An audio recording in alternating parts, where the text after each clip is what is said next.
Head neck cancers हमारे देश के अंदर होने वाले कैंसर्स के अंदर से बहुत ही ज़्यादा इंपॉर्टेंट कैंसर है और इसकी जो मेनली एसोसिएशन होती है वो टोबैको कंजम्पशन और अल्कोहल कंजम्पशन से होती है। मेरा नाम डॉक्टर आंचल अग्रवाल है, मैं एक ऑन्कोलॉजिस्ट हूँ और आज मैं आपको हेड नेक कैंसर्स के दौरान आपको रेडियोथेरेपी जब दी जाती है तो उसके अंदर आपको अपनी केयर कैसे करनी है, सेल्फ केयर कैसे करनी है और बेसिकली उस इलाज के दौरान मोटा मोटा जो जनरल प्रॉब्लम्स हैं, आप कैसे क्या क्या प्रॉब्लम्स आती हैं, आप उसको कैसे डील कर सकते हैं, उसके बारे में मैं आपको थोड़ा सा बताऊंगी। बेसिकली जब आपको हेड नेक कैंसर्स के अंदर हम लोग रेडियोथेरेपी बताते हैं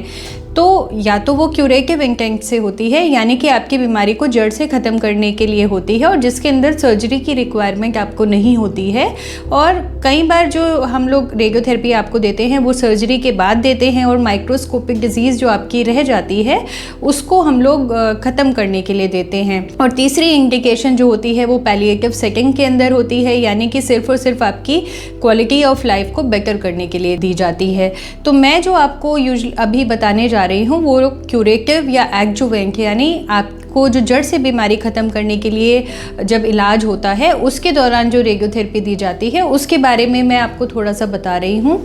तो बेसिकली ये जो रेडियोथेरेपी होती है ये लगभग 5 to 7 वीक्स चलती है, मंडे टू फ्राइडे होती है, जिसके अंदर आपको लगभग 5 से 7 हफ्ते डिपेंडिंग ऑन डॉक्टर ने आपकी कितनी सिटिंग्स प्लान की है उसके लिए लगातार से हॉस्पिटल आना होता है। तो सबसे पहले जब आपको रेडियोथेरेपी हम लोग एडवाइस करते हैं तो आपको एक दिन हम लोग प्लानिंग के लिए बुलाते हैं, सिमुलेशन जिसका नाम होता है, उसके अंदर हम पेशेंट का इमोबिलाइजेशन डिवाइस बनाते हैं जो कि एक प्लास्टिक का कास्ट होता है और उस कास्ट के साथ पेशेंट का सीटी स्कैन या एमआरआई लेते हैं डिपेंडिंग ऑन कि हम किस कैंसर से डील कर रहे हैं और आपके जो ऑन्कोलॉजिस्ट हैं आपको किस किस इमेजिंग मोडालिटीज़ की उनको रिक्वायरमेंट है। उसके बाद पेशेंट का हम लोग कंप्यूटराइज प्लान क्रिएट करते हैं और प्लान रेडी होने के बाद patient continuously Monday to Friday हर वीक लगभग 5 to 7 वीक्स हमारे पास आते हैं। इस दौरान हर वीक में एक बार हम पेशेंट का रिव्यू करते हैं जिसके अंदर पेशेंट को अगर कोई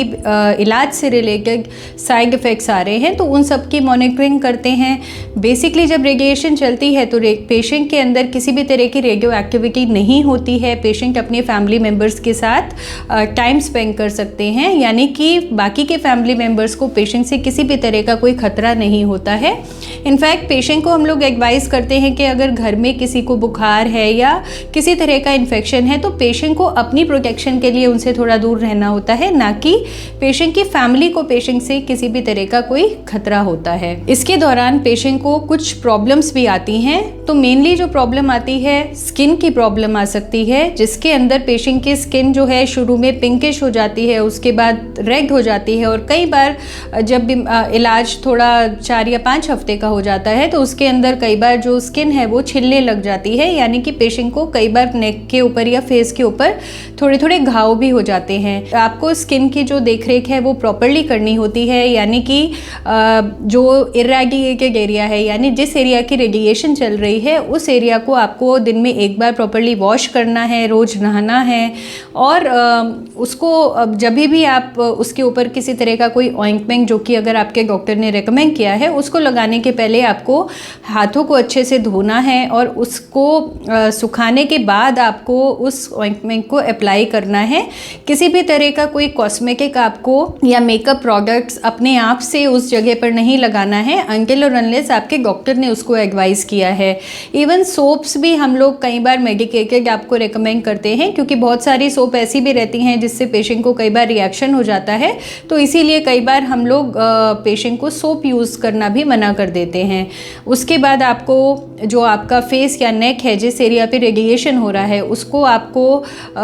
स्क्रब नहीं करना है, लूफे का यूज़ नहीं करना है जिस समय पर आप नहा रहे हैं, आपको रगड़ना नहीं है। तो बेसिकली आपको स्किन के ऊपर बहुत ज़्यादा अपना ध्यान रखना होता है रेडिएशन के दौरान। उसके बाद आपके मुंह में छाले आ जाते हैं रेडिएशन के दौरान, जिसकी वजह से आपका जो खाना पीना है वो कॉम्प्रोमाइज़ हो जाता है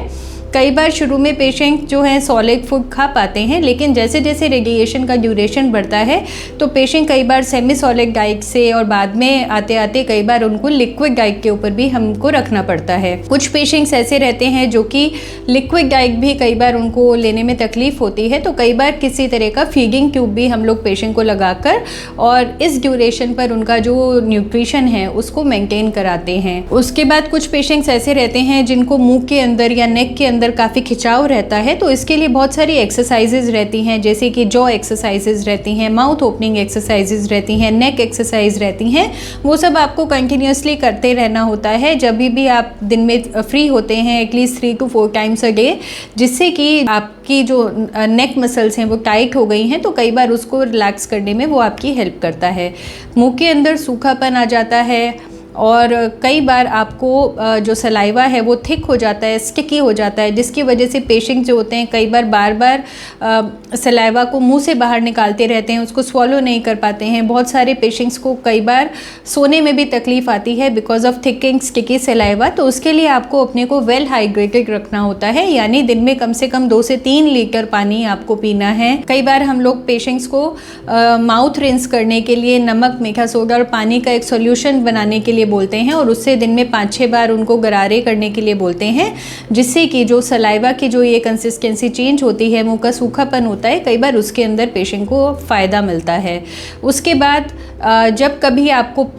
उन छालों के अंदर पेन होता है, जो स्किन आपकी जल गई होती है उसके अंदर पेन होता है, तो उसके लिए एज एंड व्हेन जो आपका डॉक्टर आपको मेडिकेशंस एडवाइस करते हैं वो आपको प्रॉपरली लेने होते हैं। कुछ ऐसे फूड आइटम्स भी होते हैं जो हम आपको लेने से मना करते हैं, स्पेशली टोबैको का कंजम्पशन आपका बिल्कुल हम लोग बंद कर देते हैं, अल्कोहल आपको लेने से मना करते हैं। उसके बाद किसी भी तरह का जो एसिडिक फूड है, जैसे कि सिट्रस फ्रूट्स हो गए हैं, बहुत ही ज़्यादा कोई ठंडी चीज़ है, बहुत ज़्यादा कोई गर्म टेम्परेचर की चीज़ है, या फिर बहुत ही स्पाइसी कोई खाना है, तो ये सब आपके लिए मना होता है। उसके बाद बहुत ही कोई हार्ड चीज़ है, जैसे चिप्स हो गए, कुरकुरे हो गए, बिस्किट्स हो गए, तो उनसे कई बार इंजरी की रिस्क रहती है। तो again we tell the patient to consume more and more soft food, क्योंकि वो कई बार आपको खाने में ईजी होता है। उसके बाद बहुत सारी ऐसी सपोर्टिव मेडिकेशंस होती हैं जो हम आपको एडवाइस करते हैं during the course of radiotherapy, जिससे कि आप जो है अपने इलाज को बेटर वे में टॉलरेट कर सकते हैं। और आपको बेसिकली किसी भी तरह का कोई प्रॉब्लम होता है तो अपने ऑन्कोलॉजिस्ट से डिस्कस करना होता है। और इस वीडियो को आप ऐसे लोगों से शेयर करना ना भूलें जिनका इस समय पर हेड नेक कैंसर का इलाज चल रहा है, स्पेशली रेडियोथेरेपी चल रही है और वो इन सब प्रॉब्लम से इस समय डील कर रहे हैं। तो आपको अगर कैंसर से जुड़ा कोई सवाल है तो आप बायो में दिए गए लिंक के ऊपर क्लिक करके हमसे कांटेक्ट कर सकते हैं।